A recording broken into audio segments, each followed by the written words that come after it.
아들아, 엄마에게 어떻게 그럴 수 있니? 엄마 미안해. 꼭 나중에 데리러 올게. 여러분, 자식이 주는 것 중에 가장 무서운 게 뭔지 아십니까? 무관심도 아니고 불효도 아닙니다. 바로 평생 속만 썩이던 자식이 갑자기 내미는 달콤한 사탕입니다. 그 사탕 안에 독이 들어있는 줄도 모르고 저는 그걸 넙죽 받아먹고 말았습니다. 제 인생을 송두리째 지옥으로 밀어넣은 그 비행기 표를 말이죠. 오늘 들려드릴 이야기는 제 칠순 인생에서 가장 끔찍했던 그리고 가장 슬펐던 여행 이야기입니다. 혹시 지금 자녀분이 갑자기 해외여행을 가자고 하나요? 그렇다면 제 이야기를 끝까지 들어보시기 바랍니다. 세상에 공짜 점심은 없다지만 자식의 효도에도 대가가 따를 줄은 정말 몰랐으니까요. 제 이름은 김말순, 시장 바닥에서 40년 넘게 순대국밥을 팔았습니다. 돼지 누린내와 뚝배기 끓는 김 속에서 제 청춘은 다 녹아 없어졌지요. 남편 일찍 보내고 홀몸으로 아들 하나 키우느라 손마디는 옹이처럼 굵어졌고 허리는 기역자로 굽었습니다. 그래도 힘들지 않았습니다. 내 새끼, 우리 현수 입에 밥 들어가는 것만 봐도 배가 불렀으니까요. 하지만 제 아들 현수는 제 맘 같지 않았습니다. 어릴 때부터 손이 크고 허황된 꿈을 꾸더니 성인이 되어서는 아주 대놓고 빗나갔습니다. 멀쩡한 회사를 3개월도 못 다니고 때려치우더니 주식이다 코인이다 하며 제 속을 뒤집어 놓기 일쑤였죠. 그것만이면 다행이게요. 언제부턴가는 도박에 손을 대기 시작했습니다. 인터넷 도박인지 뭔지 한다고 밤새 PC방에 틀어박혀 있다가 새벽에 눈이 뻘개져서 가게로 쳐들어오곤 했습니다. 엄마, 돈 좀 줘. 500만 원만 있으면 이번에 다 복구한다니까? 이 미친놈아, 국밥 한 그릇에 8,000원이다. 내가 500만 원을 모으려면 국밥을 몇 그릇 팔아야 하는 줄 아냐? 제가 안 된다고 소리치면 가게 집기를 때려 부수고 계산통을 털어가던 놈입니다. 동네 사람들은 저를 볼 때마다 혀를 찼습니다. 자식 농사 망쳤다고 저런 놈은 호적에서 파내는 게 답이라고요. 하지만 어미 마음이 어디 그렇습니까? 언젠가는 철들겠지, 언젠가는 제자리로 돌아오겠지 하며 가슴에 대못을 박고 살았습니다. 그러던 어느 날이었습니다. 그날도 저는 새벽부터 돼지뼈를 우리고 있는데 아들놈이 말끔한 양복을 입고 가게로 들어오는 겁니다. 평소 같으면 술 냄새를 풍기며 돈 내놓으라고 난동을 부렸을 텐데 그날은 달랐습니다.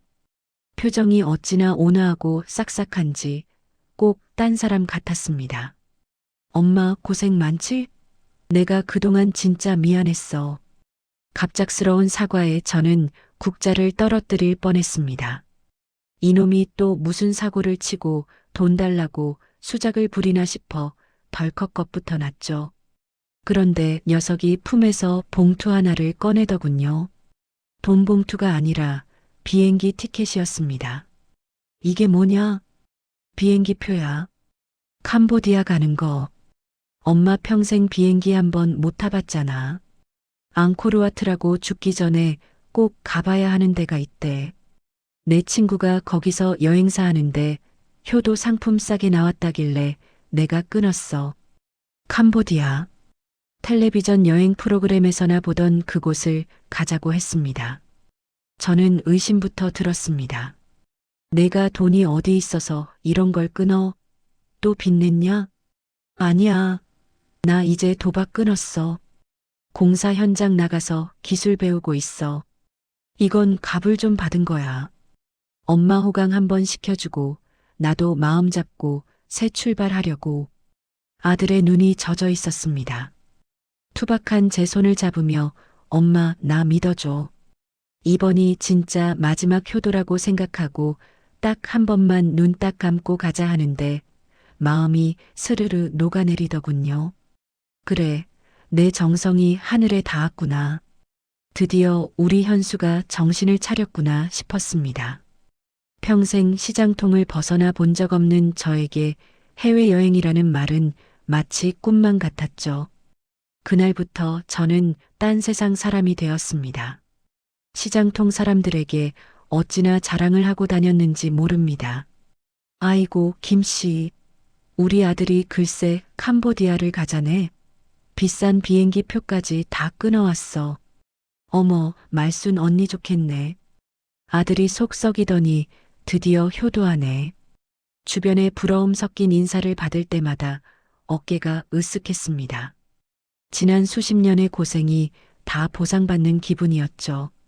여행 가기 전날 저는 장롱 깊숙한 곳에 숨겨두었던 쌈짓돈을 꺼냈습니다. 배추 장사, 파 장사하며 1,000원, 2,000원 꼬깃꼬깃 모아둔 비상금 300만 원. 혹시나 내가 아프거나 죽으면 장례비로 쓰려고 모아둔 돈이었습니다. 그래, 아들이 큰맘 먹고 효도한다는데 나도 보태야지.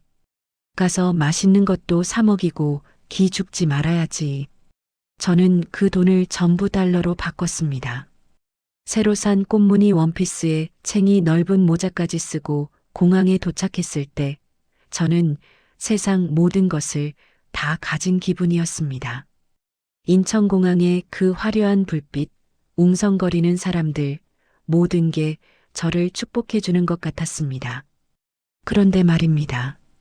공항에 도착해서부터 아들의 태도가 조금 이상했습니다. 분명 저를 위해 여행을 가자고 해놓고는 제 얼굴을 제대로 쳐다보지 않았습니다. 계속 누군가와 통화를 하거나 문자를 주고받느라 정신이 없었죠. 형님. 네, 도착했어요. 네, 물건 확실해요. 아니, 엄마가 옆에 있어서 길게 못해요. 가서 뵐게요. 화장실에 다녀오다가 우연히 들은 아들의 통화 내용이 묘하게 거슬렸습니다. 물건? 형님? 제가 다가가서 물었습니다. 현수야, 무슨 전화냐? 친구라면서 왜 형님이라고 해? 아들은 화들짝 놀라며 전화기를 급히 주머니에 넣었습니다. 이마에는 식은땀이 송골송골 맺혀 있었죠. 아무것도 아니야. 현지 가이드 형님인데 공항 픽업 때문에. 엄마는 신경 쓰지 마. 배 안 고파? 밥부터 먹자. 아들은 제 등을 떠밀며 서둘러 식당으로 향했습니다. 밥을 먹는 둥마는 둥하며 계속 다리를 떨고 주위를 두리번거리는 아들의 모습. 평소라면 어디 아프냐고 물었겠지만 저는 애써 모른 척했습니다. 비행기 타는 게 처음이라 긴장해서 그렇겠거니 친구한테 패 끼칠까봐 걱정돼서 그렇겠거니 하며 저 자신을 속였습니다. 아니, 믿고 싶었습니다. 이 행복한 여행을 망치고 싶지 않았으니까요. 비행기 탑승 안내 방송이 나왔습니다. 엄마, 가자. 이제 진짜 가는 거야. 아들이 제 여권과 비행기 표를 낚아채듯 가져가며 앞장섰습니다. 그 뒷모습이 어딘가 모르게 쫓기는 사람처럼 급해 보였습니다. 비행기 자리에 앉아 창밖을 바라보는데 갑자기 가슴이 쿵 하고 내려앉더군요. 불안감이었습니다. 마치 도살장에 끌려가는 소가 느끼는 본능적인 공포 같은 거였을까요? 옆자리에 앉은 아들은 벨트를 매자마자 안대를 쓰고 잠을 청했습니다. 엄마, 도착하려면 5시간 넘게 걸려. 귀찮게 하지 말고 좀 자도. 그 말투가 공항 오기 전에 다정한 아들과는 너무나 달랐습니다. 차갑고 냉정하고 귀찮음이 뚝뚝 묻어나는 목소리. 저는 잠든 척하는 아들의 옆 얼굴을 한참이나 바라보았습니다. 내 뱃속으로 낳아 진물 나도록 전 물려 키운 자식인데 왜 저 얼굴이 저토록 낯설게 느껴지는 걸까요?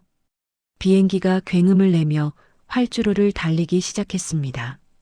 몸이 뒤로 젖혀지며 하늘로 붕 뜨는 그 순간 저는 저도 모르게 챙겨온 돈 가방을 가슴에 꼭 끌어안았습니다. 창밖으로 멀어지는 한국의 불빛들을 보며 속으로 빌고 또 빌었습니다. 제발 아무 일 없게 해주세요. 우리 현수가 정말 마음 잡고 효도하러 가는 거 맞게 해주세요.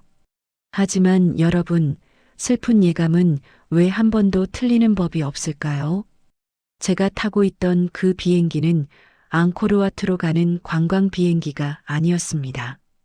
그것은 지옥으로 다시는 돌아올 수 없는 늪으로 향하는 죄수 호송차나 다름없었습니다. 비행기가 캄보디아 푸놈펜 공항에 착륙하고 훅 끼쳐오는 덥고 습한 공기를 마시는 순간 저는 깨달았습니다. 제 인생의 겨울은 이제 막 시작되었다는 것을요. 그리고 공항 게이트 너머에서 우리를 기다리고 있는 검은 그림자가 제 남은 인생을 얼마나 처참하게 짓밟아 놓을지 그때는 상상조차 하지 못했습니다. 과연 캄보디아 공항 밖에서 우리 모자를 기다리고 있던 사람은 누구였을까요? 여기 잠깐만 있어.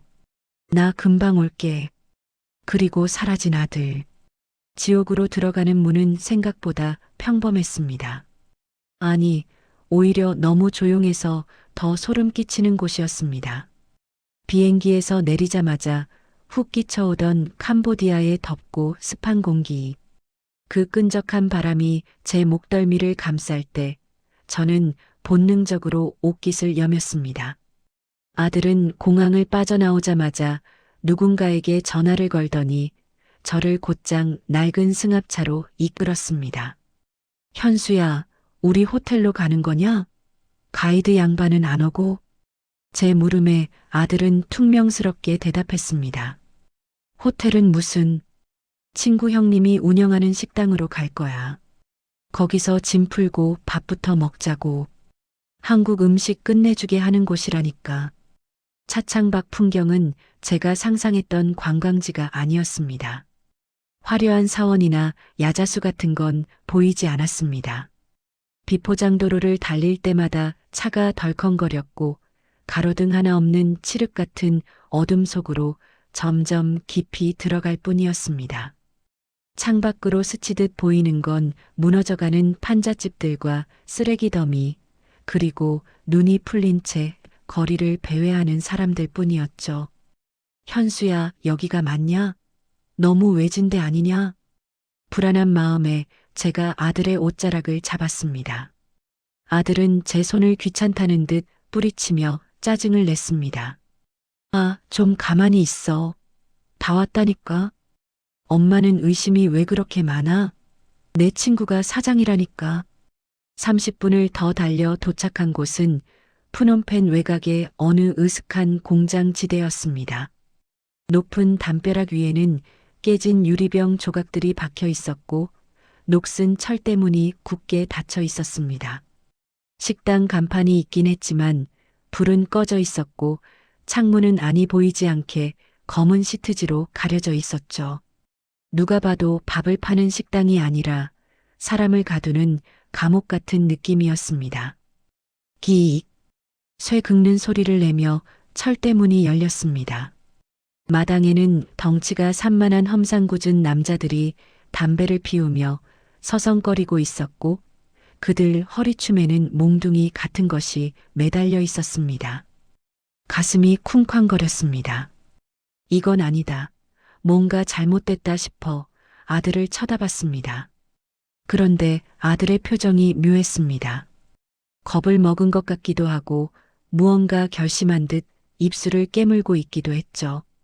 차에서 내리자마자 건물 안에서 한 남자가 걸어 나왔습니다. 얼굴에 길게 칼자국이 난 40대 한국 남자였습니다. 눈매가 뱀처럼 사납고 차가운 인상이었죠. 아들은 그 남자를 보자마자 허리를 90도로 굽히며 비굴하게 웃었습니다. 형님, 나오셨습니까? 형님이라니. 친구라더니 형님이라뇨. 그 남자는 아들은 거들떠보지도 않고 저를 위아래로 훑어보았습니다. 마치 시장에서 물건 고르듯 품평하는 그 눈빛에 소름이 돋았습니다. 이 할망구야? 나이는 좀 있어 보이는데. 아유, 형님. 우리 엄마가 나이는 있어도 뼈대가 굵어서 힘은 장사입니다. 평생 국밥 장사해서 손놀림도 빠르고요. 주방일은 기가 막히게 합니다. 절대 손해보는 장사 아니실 겁니다. 아들이 다급하게 제 자랑을 늘어놓기 시작했습니다. 저는 멍하니 서 있었습니다. 지금 내 아들이 무슨 말을 하는 거지? 주방 일을 한다니? 나 효도 여행시켜준다며? 현수야, 그게 무슨 소리냐? 주방 일이라니? 제가 떨리는 목소리로 묻자 아들은 제 말을 무시하고 그 남자에게 다가갔습니다. 그리고 제가 공항에서 꼭 쥐고 왔던 그 가방. 평생 모은 쌈짓돈 300만 원과 여권이 들어있는 제 가방을 낚아채듯 가져가 그 남자에게 건네는 게 아니겠습니까? 여기 여권이랑 신분증 다 있습니다. 그리고 약속하신 거. 뱀 눈을 한 남자가 품 안에서 두툼한 서류 봉투 하나를 꺼내 아들에게 던져주었습니다. 아들은 허겁지겁 봉투를 열어 내용물을 확인했습니다.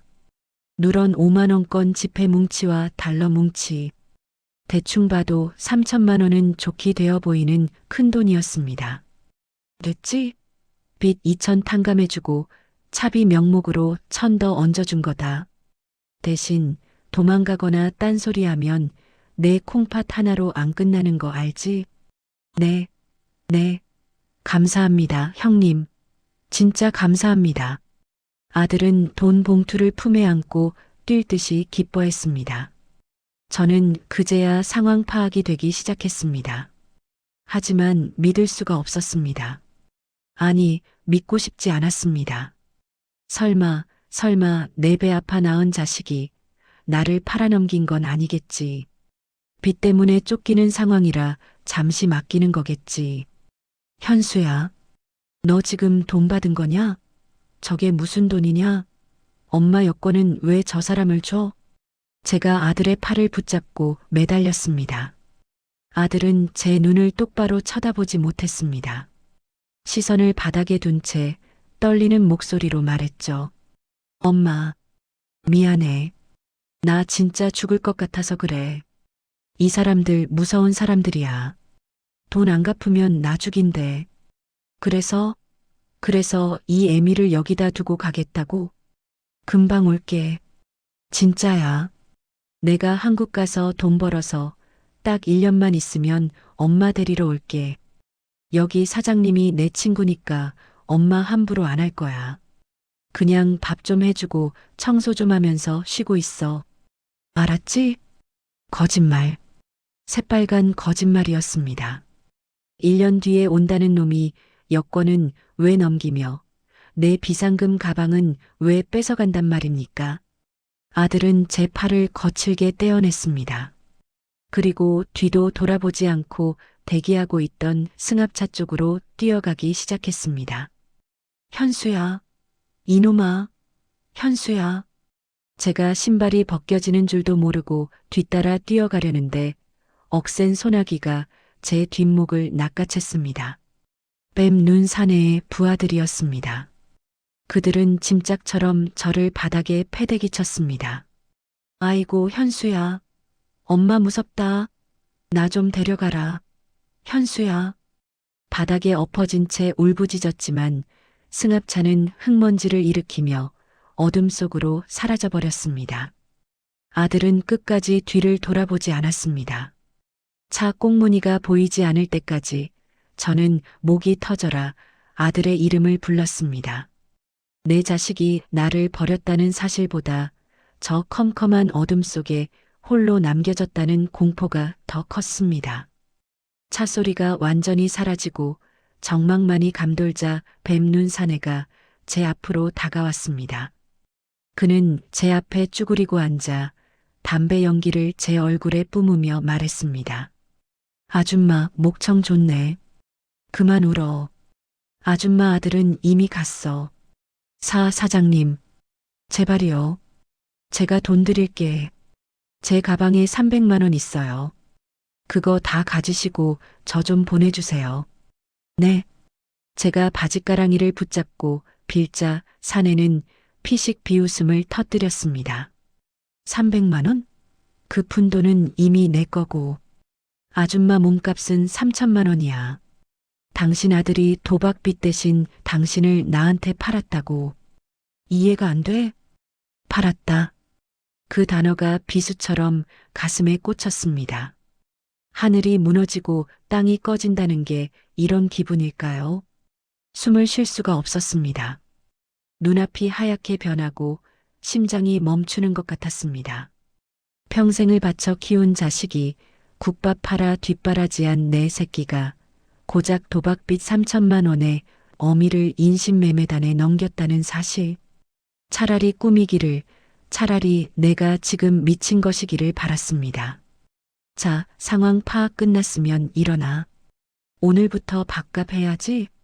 우리 애들 먹을 밥 짓고 2층 도박장 손님들 시중도 들어야 해. 도망갈 생각은 꿈도 꾸지 마. 여기 담 넘어가면 캄보디아 갱단들이 널 잡아가서 장기부터 꺼낼 테니까. 사내의 손짓에 덩치 큰 남자들이 양쪽에서 제 팔을 끼고 일으켜 세웠습니다. 질질 끌려가는 제 발끝에 벗겨진 신발 한 짝이 보였습니다. 아들이 효도 여행 간다고 사준 시장표 꽃무늬 신발이었습니다. 그 신발이 흙투성이가 되어 뒹구는 모습이 꼭 제 처지 같아서 저는 비명조차 지르지 못하고 꺽꺽거리며 숨만 삼켰습니다. 철문이 쾅 하고 닫히는 소리가 들렸습니다. 그 소리는 제 인생의 1막이 끝나고 지옥 같은 2막이 시작되었음을 알리는 종소리였습니다. 건물 안으로 끌려 들어가며 저는 마지막으로 밤하늘을 올려다보았습니다. 캄보디아의 별들은 무심하게도 참 밝더군요. 그 별들을 보며 저는 입술을 깨물어 피를 냈습니다. 현수야, 이놈아, 내가 나를 팔아? 내가 나를 지옥에 던져? 그래, 내가 죽어서 귀신이 되어서라도 널 잡으러 가마. 내 살점을 뜯어먹고 산 내 놈이 어떻게 사는지 내가 똑똑히 지켜볼 거다. 어미의 사랑이 증오로 바뀌는 건 한순간이었습니다. 3천만 원에 팔려간 국밥집 아줌마 김말순. 과연 저는 이 낯선 지옥에서 살아남을 수 있을까요? 아니, 살아남아서 그 페르나 놈 앞에 다시 설 수 있을까요? 여권도, 돈도, 말도 통하지 않는 이곳. 하지만 놈들은 몰랐습니다. 제가 가진 유일한 무기, 40년 국밥 인생으로 다져진 칼질과 손맛이 이 지옥을 어떻게 뒤집어 놓을지 말입니다. 지옥에도 밥 짓는 냄새는 나더군요. 하지만 그 냄새는 구수한 밥 내음이 아니라 제 썩어 들어가는 속내가 타들어가는 냄새였습니다. 아들이 저를 팔아넘기고 떠난 그날부터 저는 사람이 아니었습니다. 이름도 없이 그저 어익 할망구, 주방 아줌마로 불리는 짐승이나 다름없었죠. 푸놈펜 외곽의 그 음산한 건물은 겉으로는 한인 식당인 척했지만 실상은 불법 도박장과 보이스피싱 조직원들의 합숙소였습니다. 창문마다 쇠창살이 박혀 있고 입구에는 흉기를 찬 덩치들이 24시간 감시를 섰습니다. 도망치려고 시도해 보지 않았냐고요? 당연히 해봤습니다. 끌려온 지 사흘째 되던 날 쓰레기를 버리러 나가는 척하다가 뒷담을 넘으려 했습니다. 하지만 제 늙은 몸뚱이는 담벼락 반도 못 가서 놈들에게 잡히고 말았죠. 그날 저는 뱀 눈을 한 사장놈에게 개 패듯 맞았습니다. 노인네가 죽고 싶어 환장했나? 곱게 밥이나 할 것이지 어디서 수작이야. 그는 제 머리채를 잡고 주방 바닥에 패대기 쳤습니다. 차라리 그때 죽여달라고 빌었습니다. 혀를 깨물고 죽어버릴까 생각도 했습니다. 아들에게 버림받았다는 비참함과 이 짐승 같은 놈들에게 당하는 수모를 견딜 수가 없었으니까요. 그런데 말입니다. 차가운 주방 타일 바닥에 널브러져 피 섞인 침을 뱉어내는데 문득 억울한 생각이 드는 겁니다. 내가 여기서 이렇게 개죽음을 당하면 내 아들 현수는? 그놈은 내가 죽은 줄도 모르고, 아니, 내가 죽기를 바라면서 내 피 같은 돈 3천만 원으로 호의호식하겠지? 뜨끈한 국밥 사 먹으면서 희희낙낙하겠지? 안 된다. 절대 못 죽는다. 속에서 뜨거운 불덩이가 치밀어 올랐습니다. 도끼였습니다. 평생 자식 위에 헌신했던 모정이 배신감이라는 기름을 붓자 활활 타오르는 살기로 변해버린 겁니다. 그래, 살아서 나가자. 살아서 내 발로 한국에 돌아가 그 페류나 놈의 멱살을 잡고 물어봐야겠다. 왜 그랬냐고. 내가 사람이냐고. 그날부터 저는 이 악물고 버텼습니다. 새벽 4시에 일어나 밤 12시까지 하루 18시간을 주방에 갇혀 일했습니다. 도박하는 놈들, 전화 돌리는 놈들, 감시하는 놈들까지 50명이 넘는 인원의 삼시세끼를 제 손으로 다 해내야 했습니다. 재료라고는 시들시들한 채소와 냄새나는 고기가 전부였지만 저는 불평하지 않았습니다. 오히려 제 40년 국밥 인생의 노하우를 전부 쏟아부었습니다. 이유는 하나였습니다. 여기서 살아남으려면 놈들에게 제가 필요한 존재가 되어야 했으니까요. 단순히 밥 주는 노인이 아니라 없으면 아쉬운 사람이 되어야 목숨을 부지할 수 있다고 판단했습니다. 야, 오늘 찌개 맛 죽이는데? 이거 할망구가 끓인 거야? 처음에는 저를 툭툭 치며 무시하던 조직원 놈들의 눈빛이 달라지기 시작했습니다. 제가 끓인 김치찌개를 한 숟가락 뜨더니 눈이 휘둥그레지더군요. 한국에서 공수해 온 것도 아닌 현지 시장에서 산 배추와 젓갈로 대충 담근 겉절이였는데도 놈들은 허겁지겁 밥을 비벼 먹었습니다. 타지 생활에 지친 놈들에게 제 음식은 고향의 맛, 엄마의 맛이었던 겁니다. 아줌마, 여기 계란말이 좀 더 없어? 이거 국물 진짜 진국이네. 우리 엄마가 해준 거랑 똑같아. 일주일이 지나자 놈들의 호칭이 변했습니다. 할망구에서 아줌마로, 다시 이모님으로. 심지어 저를 감시하던 덩치 큰 경호원 녀석은 밤에 몰래 와서 누룽지 남은 거 없냐며 부탁까지 하더군요. 음식물 쓰레기 취급을 받던 제가 이 지옥 같은 곳의 주방장으로 대접받기 시작한 겁니다. 뱀 눈 사장도 제 솜씨를 인정했는지 더 이상 매질을 하거나 험한 욕을 하지 않았습니다. 오히려 노인네가 손맛 하나는 기가 막히네. 밥심으로 애들 일 시키니 능률이 올라하며 흡족해 했죠. 하지만 이건 그저 목숨을 연명하는 수단일 뿐 탈출구는 아니었습니다.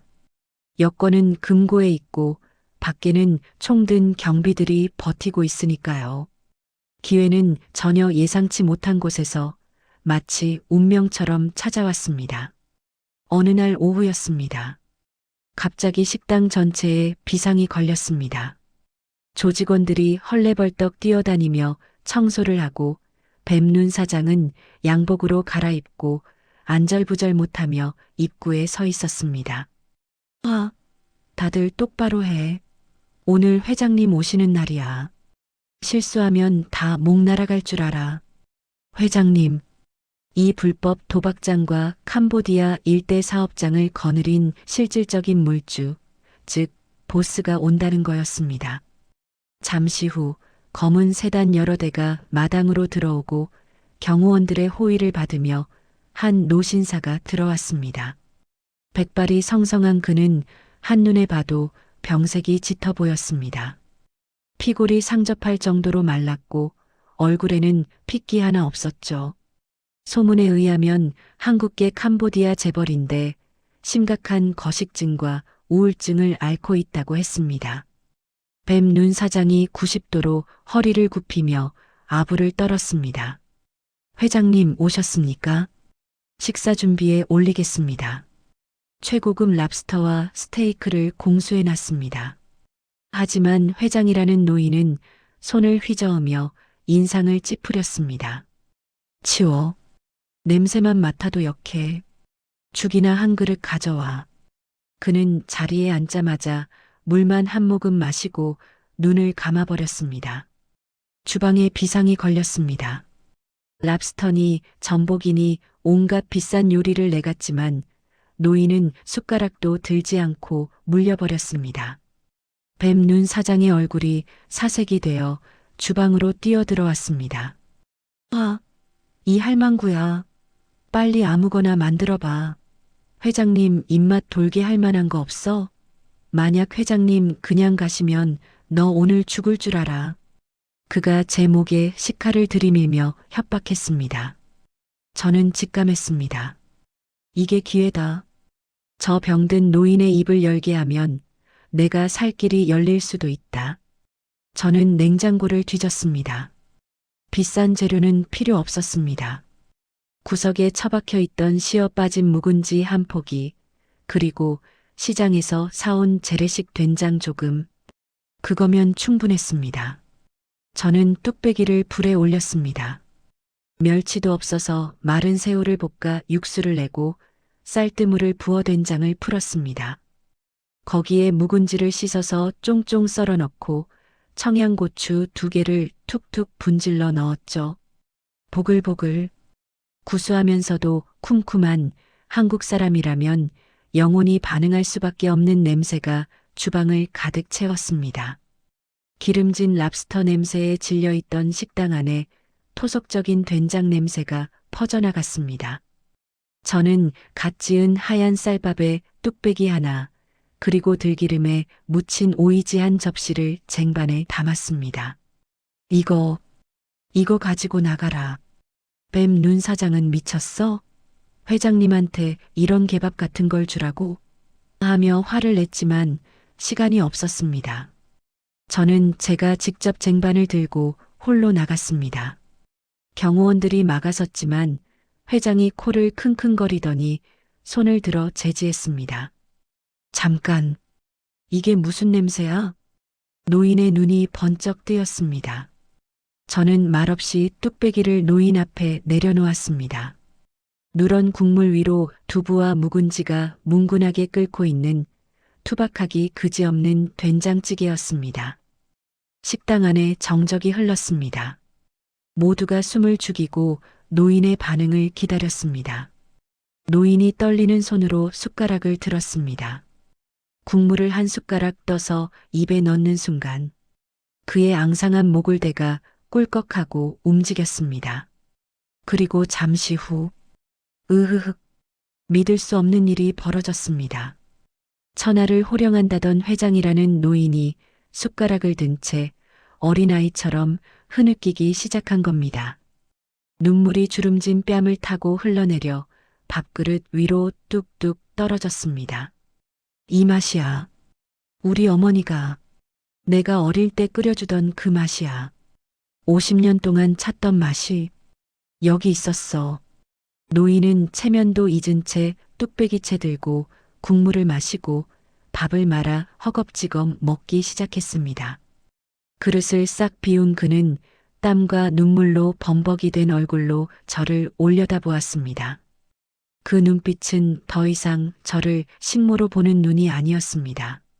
생명의 은인을 바라보는 경외심 가득한 눈빛이었습니다. 여보시오. 당신 대체 누구요? 한국 어디서 왔소? 그 순간 저는 뱀 눈 사장의 눈치를 보지 않고 당당하게 고개를 들었습니다. 그리고 또박또박 말했습니다. 저는 빚쟁이 아들한테 3천만 원에 팔려온 대한민국 국밥집 아줌마 김말순입니다. 회장님, 저 좀 살려주십시오. 제가 살아서 한국에 가야 할 이유가 있습니다. 식당 안이 얼어붙었습니다. 뱀 눈 사장은 사색이 되어 주저앉았고 회장의 눈에서는 불꽃이 튀었습니다. 제 인생을 바꿀, 아니 제 아들을 지옥으로 보낼 가장 강력한 동아줄이 제 손에 들어오는 순간이었습니다.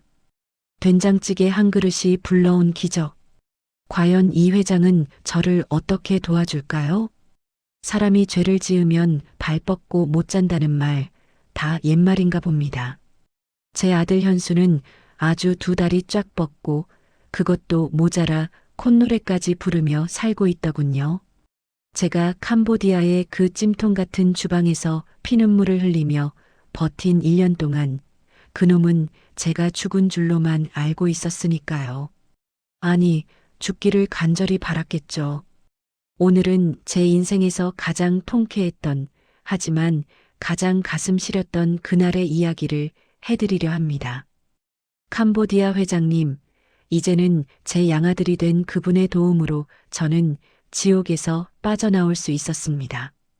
회장님은 저를 한국 최고의 병원으로 데려가 망가진 몸을 치료해 주셨고, 머리부터 발끝까지 귀부인처럼 꾸며주셨습니다. 거울 속에 비친 저는 더 이상 국밥집 욕쟁이 할매도 캄보디아의 식모도 아니었습니다. 서리빨 같은 도끼를 품은 심판자의 모습이었죠. 귀국하자마자 저는 아들의 동태부터 살폈습니다. 예상대로더군요. 현수는 제가 캄보디아에서 실종되었다며 신고를 했고 1년이 지나자마자 사망 처리를 진행했습니다. 목적은 단 하나, 바로 사망보험금이었습니다. 제가 국밥 장사하며 혹시나 아들에게 짐될까봐 들어놓았던 그 보험금 2억 원을 수령하려는 속셈이었죠. 디데이는 놈이 보험금을 청구하고 자축 파티를 겸한 제사를 지내는 날로 잡았습니다. 장소는 제가 평생을 바쳐 마련해준, 이제는 아들놈 명의가 된 그 아파트였습니다. 회장님은 제게 든든한 경호원 10명을 붙여주셨습니다. 그리고 말씀하셨죠. 어머니, 원 없이 푸십시오. 뒤처리는 제가 다 알아서 하겠습니다. 저녁 8시, 아파트 복도에 들어서자 익숙한 현관문이 보였습니다. 문 너머로 왁자지껄한 웃음소리가 들려오더군요. 제 제사 날이라면서 곡소리는커녕 웃음소리라니요. 기가 차서 말이 안 나왔습니다. 현관문 도어락 비밀번호는 바뀌어 있었습니다. 하지만 상관없었습니다. 전문가가 단 3초 만에 잠금을 해제해버렸으니까요. 삐리릭 하는 소리와 함께 문이 열리고 저는 심호흡을 한번 크게 한 뒤 거실로 들어섰습니다. 거실 풍경은 그야말로 가관이었습니다. 거실 한가운데에는 제 영정 사진이 놓인 제사상이 차려져 있었습니다. 그런데 그 영정 사진 앞에 앉아 있는 건 슬퍼하는 상주가 아니라 술판을 벌인 남녀였습니다. 아들 현수, 그리고 어디서 데려왔는지 모를 짙은 화장의 여자. 두 사람은 양주를 병째 들고 건배를 하고 있더군요. 자기야, 진짜 고생했어. 이제 그 노인네 보험금만 나오면 우리 인생 펴는 거야. 그러게 말이야. 엄마가 살아서는 국밥 팔아 푼 돈 벌더니 죽어서는 목돈을 안겨주네. 이게 진짜 효도지, 안 그래? 아들놈의 입에서 나온 그 더러운 말을 듣는 순간 제 머릿속에서 무언가가 툭 하고 끊어지는 소리가 들렸습니다. 효도? 죽어서 돈 주는 게 효도라고? 저 짐승만도 못한 놈이 내 뱃속에서 나왔다니. 그때 현관에 서 있던 저를 발견한 여자가 비명을 질렀습니다. 아, 저 사람 누구야? 술에 취해 개슴츠레한 눈을 한 현수가 고개를 돌렸습니다. 그리고 저를 보는 순간 들고 있던 술잔을 바닥에 떨어뜨렸습니다. 쨍그랑 유리 조각이 튀고 술이 사방으로 튀었지만 놈은 움직이지 못했습니다. 마치 귀신이라도 본 것처럼 얼굴이 하얗게 질려 입만 뻐끔거릴 뿐이었죠. 엄마. 저는 아무 말 없이 또각또각 구두 소리를 내며 거실로 걸어 들어갔습니다. 검은 정장을 입은 덩치 큰 경호원들이 제 뒤를 따라 들어와 거실을 에워쌌습니다. 좁은 거실은 순식간에 공포 분위기로 변했습니다. 현수는 뒷걸음질 치다 제사상 모서리에 부딪혀 엉덩방아를 찧었습니다. 엄마. 진짜 엄마야? 귀신이야? 놈은 바들바들 떨며 오줌까지 지릴 기세였습니다.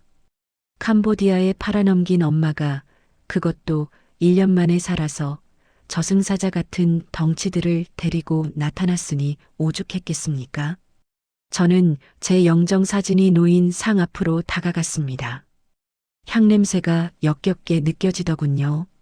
저는 손을 뻗어 제 영정 사진을 집어들었습니다. 그리고 바닥에 패대기 쳤습니다. 와장창 액자가 박살나며 사진 속 제가 찢어졌습니다. 그 소리에 현수가 비명을 지르며 엎드렸습니다. 잘못했어요. 엄마, 잘못했어요. 귀신이면 제발 용서해 주세요. 제가 제사상 잘 차려드렸잖아요. 아직도 제가 귀신인 줄 아는 모양이었습니다. 저는 천천히, 아주 천천히 놈의 앞으로 다가갔습니다. 그리고 엎드려 있는 놈의 머리채를 휘어잡아 억지로 고개를 들게 했습니다. 술과 공포에 찌든 놈의 눈동자가 제 눈과 마주쳤습니다. 현수야, 나다. 내가 3천만 원에 팔아먹은 내 애미다.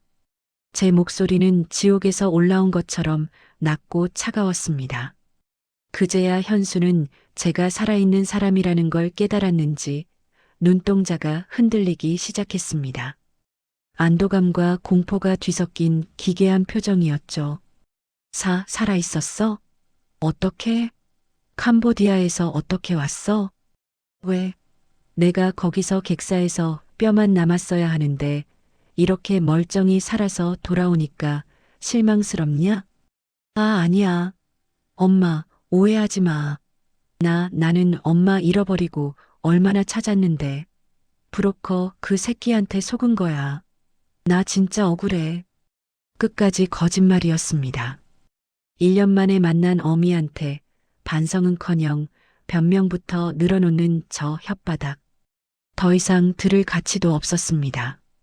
저는 잡고 있던 머리채를 놓고 오른손을 높이 치켜들었습니다.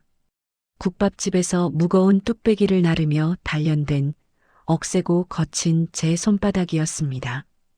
짝! 거실이 쩌렁쩌렁 울릴 정도로 강력한 소리가 났습니다. 재온 체중과 1년의 한을 실은 풀스윙이었습니다. 현수의 고개가 옆으로 획 돌아가고 입가에서 피가 터졌습니다. 놈은 비명도 못 지르고 멍한 표정으로 저를 올려다보았습니다. 이건 내가 날 팔아넘긴 대가다. 짝! 반대쪽 뺨을 한 번 더 올려붙였습니다. 이건 내가 내 가슴에 대못을 박은 대가다. 현수는 바닥에 나뒹굴며 살려주세요, 엄마. 하고 빌기 시작했습니다. 옆에 있던 여자는 이미 구석에 처박혀 벌벌 떨고 있었고요. 저는 바닥에 쓰러진 현수를 내려다보며 제가 캄보디아의 별을 보며 수천 번 되뇌었던 그 말을 뱉었습니다. 현수야, 잘 들어라. 내가 귀신이면 너 잡으러 왔고 사람이면 너 죽이러 왔다. 오늘이 내 제삿날이다. 그때였습니다. 열린 현관문으로 제복을 입은 경찰들이 들이닥쳤습니다. 동네 파출소 순경이 아니었습니다. 회장님이 미리 손을 써둔 국제범죄수사대 형사들이었습니다. 이현수 씨, 당신을 존속 유기, 인신매매 방조, 사기 및 보험사기 미수 혐의로 긴급 체포합니다. 형사가 현수의 손목에 차가운 수갑을 채웠습니다. 철컹. 그 소리가 어찌나 경쾌하게 들리던지요. 현수는 수갑을 찬 채 제 바짓가랑이를 붙잡고 늘어졌습니다. 엄마가 말 좀 해줘. 나 아니라고. 나 감옥 가기 싫어. 엄마, 나 아들이잖아. 하나뿐인 아들이잖아. 아들. 그 단어가 예전에는 제 심장을 녹이는 난로였는데 이제는 심장을 찌르는 칼이 되어 있었습니다. 저는 제 다리에 매달린 아들의 손을 떼어냈습니다. 마치 더러운 벌레를 떼어내듯이 말이죠. 그리고 형사님에게 눈짓을 보냈습니다. 빨리 치워달라는 신호였습니다. 어머니, 엄마, 잘못했어. 한 번만 용서해줘. 경찰들에게 끌려나가면서도 놈은 끝까지 저를 불렀습니다. 엘리베이터 문이 닫히고 놈의 울부짖음이 사라질 때까지 저는 그 자리에 못 박힌 듯 서 있었습니다. 거실에는 깨진 영정 사진과 엎어진 술병, 그리고 부서진 제사 음식들이 어지럽게 널려 있었습니다. 마치 폭풍이 휩쓸고 간 폐허처럼 말이죠. 다리에 힘이 풀려 주저앉으려는 저를 경호원들이 부축했습니다. 가슴이 뻥 뚫린 것처럼 시원할 줄 알았는데 이상하게 자꾸만 눈물이 났습니다. 슬퍼서가 아니었습니다. 내 인생이, 내 자식 농사가 이토록 처참하게 망가졌다는 사실이 너무나 비참해서였습니다. 하지만 후회는 없습니다. 썩은 살은 도려내야 새살이 돋는 법이니까요. 저는 깨진 액자 유리 조각을 밟으며 일어섰습니다. 이제 제 인생에서 이연수라는 이름은 지워졌습니다. 아들은 죽었습니다. 아니, 애초에 그런 아들은 없었던 겁니다. 이제 남은 건 이 폐허 위에서 다시 시작하는 것뿐입니다. 저를 기다리고 있는 진짜 아들, 캄보디아 회장님과 함께 말이죠. 복수는 끝났습니다. 피는 물보다 진하다라는 옛말 다들 아시죠? 저는 평생 그 말을 신주단지처럼 모시고 살았습니다. 내 배 아파 낳은 자식이니까, 내 핏줄이니까 언젠가는 알아주겠지, 언젠가는 돌아오겠지 하면서요. 하지만 캄보디아의 그 습하고 어두운 감옥 같은 주방에서 저는 깨달았습니다. 때로는 피보다 진한 게 사람의 도리이고 핏줄보다 무서운 게 탐욕이라는 것을 말입니다. 그날 제 아들 현수는 법의 심판대 위에 섰습니다. 죄목은 존속유기, 인신매매 방조, 사기 미수, 어느 것 하나 가벼운 게 없었죠. 판사님 앞에서 놈은 뻔뻔하게도 어머니를 위해 효도 여행을 보내드린 것뿐이다. 브로커에게 속았다며 끝까지 오리발을 내밀더군요.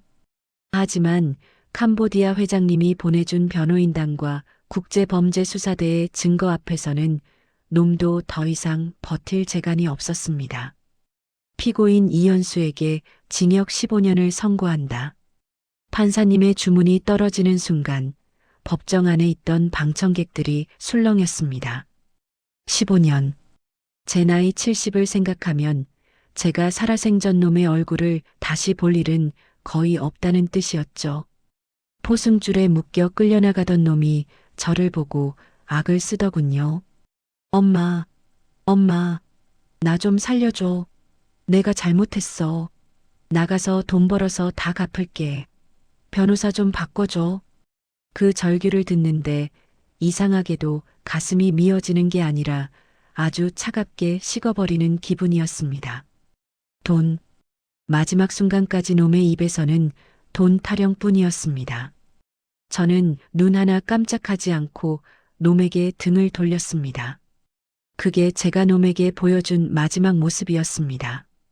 감옥에 갇힌 뒤로도 놈은 끈질기게 편지를 보냈습니다. 엄마, 여기가 너무 추워. 영치금 좀 넣어줘. 면회 한 번만 와줘. 구구절절한 사연들이 적혀 있었지만 저는 그 편지들을 뜯지도 않고 쓰레기통에 버렸습니다. 교도소에서 전화가 와도 받지 않았습니다. 제 아들은 1년 전 캄보디아 공항에서 제 손을 놓고 도망치던 그 순간 이미 죽은 것입니다. 지금 감옥에 있는 건 제 아들이 아니라 노인을 팔아넘긴 범죄자일 뿐이니까요. 아들과의 연을 끊어낸 뒤 저는 가장 먼저 시장통 국밥집을 정리했습니다. 40년 세월, 돼지 누린내 맡아가며 퉁퉁 부은 다리를 두드려가며 지켜온 가게였습니다. 그 가게 판 돈으로 아들놈 도박빚 갚아주고 사고 친 거 수습해주고, 생각해보면 그 가게는 제 삶의 터전이기도 했지만 아들놈을 망친 화수분이기도 했습니다. 시원섭섭하더군요. 간판을 내리던 날 시장 상인들이 다 나와서 울어줬습니다. 말순 언니, 이제 고생 그만하고 꽃길만 걸어. 그래, 이제 자식 뒷바라지 그만하고 언니 인생 살아. 가게를 판 돈과 회장님이 어머니 덕분에 목숨을 건졌다며 쥐어주신 사례금을 합치니 꽤 큰 돈이 되었습니다. 저는 그 돈으로 무엇을 할까 고민했습니다. 좋은 집 사고, 맛있는 거 먹고, 비싼 옷 입고, 물론 그것도 좋겠죠. 하지만 캄보디아에서 겪었던 그 지옥 같은 시간들이 자꾸만 눈에 밟혔습니다. 말도 안 통하는 낯선 땅에서 오갈 데 없이 매맞으며 일하던 그 두려움. 지금도 한국 어딘가에는 저처럼 낯선 땅에 와서 억울하게 당하고 배고픔에 시달리는 사람들이 있지 않을까 싶었습니다. 그래서 결심했습니다. 저는 캄보디아 회장님, 아니, 이제는 제 양아들이 된 김 회장에게 부탁했습니다. 회장님, 아니, 아범아, 내가 작은 소망이 하나 있다. 네, 어머니, 말씀만 하세요. 집을 지어드릴까요? 아니면 세계 일주라도 보내드릴까요? 아니, 그런 거 말고, 나처럼 말 안 통하는 타지 와서 고생하는 사람들, 밥 한 끼 따뜻하게 먹이고 잠 좀 재워주는 그런 곳 하나 만들고 싶다. 제 말에 김 회장의 눈시울이 붉어지더군요. 그는 제 두 손을 꼭 잡으며 말했습니다. 어머니, 정말 존경합니다. 제가 최고로 근사하게 만들어 드리겠습니다. 그렇게 해서 탄생한 것이 바로 말순내 밥상 앤드 쉼터입니다. 안산의 다문화 거리 한복판, 3층짜리 건물을 매입해서 1층은 식당, 2, 3층은 쉼터로 꾸몄습니다. 한국으로 시집왔다가 쫓겨난 이주 여성들, 임금을 떼먹히고 갈 곳 없는 외국인 노동자들, 그들이 이곳의 손님입니다. 저는 매일 새벽 다시 앞치마를 맵니다. 하지만 예전처럼 돈 벌려고 매는 앞치마가 아닙니다. 내 새끼 입에 밥 들어가는 거 보는 마음으로 낯선 타지에서 고생하는 이들에게 따뜻한 국밥 한 그릇 먹이고 싶어서 매는 행복한 앞치마입니다. 마마, 맛있어요. 땡큐, 땡큐. 서툰 한국말과 영어를 섞어가며 엄지손가락을 치켜 세우는 외국인 청년들을 볼 때면 저는 캄보디아 주방에서 제 된장찌개를 허겁지겁 먹던 김 회장의 모습이 떠오릅니다. 그때 그 밥 한 끼가 저를 살렸듯이 지금 제가 퍼주는 이 국밥 한 그릇이 누군가에게는 죽고 싶은 마음을 돌려세울 희망이 될 수도 있겠지요. 그리고 우리 김 회장. 아니, 제 진짜 아들 이야기를 안 할 수가 없네요. 그분은 캄보디아와 한국을 오가며 사업하느라 눈코 뜰 새 없이 바쁩니다. 그런데도 일주일에 한 번은 꼭 비행기를 타고 나라와 제 쉼터에 들릅니다. 비싼 양복에 넥타이를 맨 채로 주방에 들어와 제 어깨를 주무르며 말하죠. 어머니, 무릎은 좀 어떠세요? 병원 갈 시간입니다. 어머니, 이번에 캄보디아에서 좋은 약재를 구했는데 다려드릴게요. 친아들도 안 하던 짓을 피 한 방울 안 섞인 남이 합니다.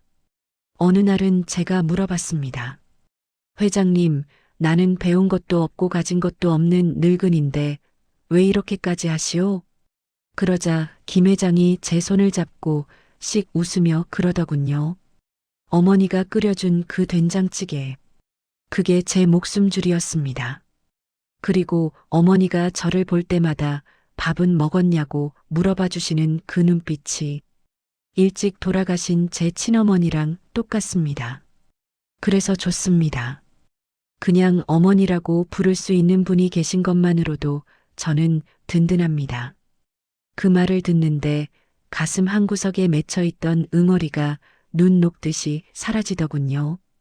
배 아파 낳은 자식은 돈 3천만 원에 애미를 팔아먹었는데 된장찌개 한 그릇에 인연이 된 이 사람은 나를 생명의 은인으로 모십니다. 그때 깨달았습니다. 가족은 핏줄로 맺어지는 게 아니라 마음으로 맺어지는 것이라는 거요. 요즘 저는 밤마다 잠자리에 들 때 기도를 합니다. 감옥에 있는 현수를 위한 기도는 아닙니다. 그놈은 제 죗값을 다 치르고 인간이 되어 나오길 바랄 뿐 더 이상의 미련은 없습니다. 제 기도는 오직 저 자신과 저를 아껴주는 새로운 가족들을 위한 것입니다. 오늘 하루도 건강하게 밥 짓게 해주셔서 감사하다고, 내일도 누군가에게 따뜻한 밥 한 끼 대접할 수 있게 해 달라고 말이죠. 사랑하는 시청자 여러분, 특히 자식 뒷바라지에 평생을 바치고 계신 우리 어머니, 아버지들, 부디 자식에게 너무 올인하지 마십시오. 내 인생, 내 건강, 내 노후 자금까지 다 퍼주고 나면 남는 건 빈 껍데기와 서운함 뿐입니다. 자식은 자식 인생 살게 두고 우리는 우리 인생을 살아야 합니다. 제가 70이 넘어서야 깨달은 이 진리를 여러분은 조금 더 일찍 아셨으면 좋겠습니다. 캄보디아 지옥에서 살아 돌아온 김말순. 저는 이제야 진짜 제 인생을 살고 있습니다. 매일매일 끓이는 국밥 냄새가, 그리고 쉼터를 찾아오는 사람들의 웃음소리가 저에게는 천국입니다. 여러분도 이제 그만 희생하시고 여러분만의 천국을 찾으시길 바랍니다. 지금까지 제 기구하지만 통쾌했던 인생 이야기를 들어주셔서 감사합니다. 밥 든든하게 챙겨 드시고 행복하십시오.